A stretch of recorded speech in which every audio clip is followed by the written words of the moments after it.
Good morning, students. We have seen the introduction of angiosperms. Now let us move towards parts of a flower. Okay.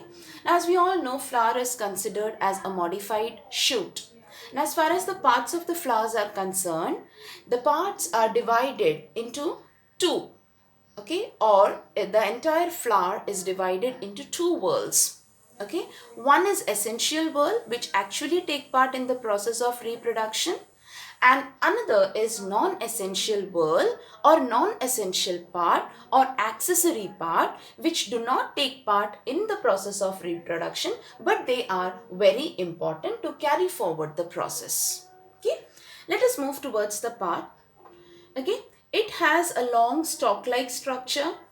Okay, and this long stalk-like structure is called as pedicel.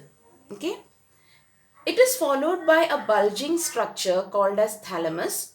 It is the thalamus on which every floral part or every floral whorl develops. So if we consider this particular bulging structure as a shoot, as a stem, and if we consider certain regions as nodes, we can say that from every node there are some essential and non-essential parts which are being developed. Okay. Now let us move towards the outermost whorl. The outermost whorl of the flower is called as sepals. Okay. And these sepals are green in color.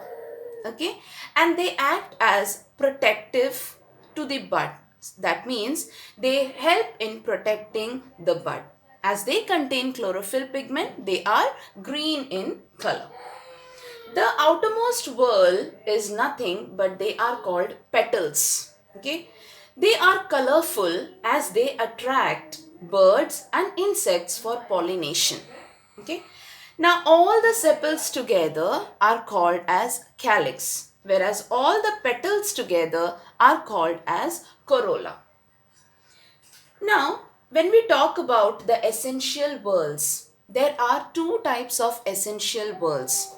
Okay, the male reproductive whorl as well as the female reproductive whorl. The male reproductive whorl, as you can see, okay, is called as stamen. And a stamen contains two structure. One is anther, which is bilobed. It has two lobes. And another is a filament, which is long, slender, thread-like. Okay. A particular flower with stamen is called as a staminate flower, and all the stamens together we call them as androecium. Okay. When we move towards the female reproductive whorl, it consists of a sticky stigma, a long style followed by a bulging ovary which possess ovules within it. Okay. The stigma, style and ovary together is either called as a pistil or a carpel. All the pistil together is called as gynoecium. Okay. So a flower has a stalk called pedicel, a bulging part called thalamus. Okay. Two types of whorls, non-essential whorls, which are petals and sepals. Okay. Sepals are the outer whorl. Okay. All the sepals together is called as calyx. Petals are the outer whorl. All the petals together are called as corolla. Sepals are green in color. Petals are colorful. Okay. Sepals protect the bud. Petals attract insects and birds for pollination.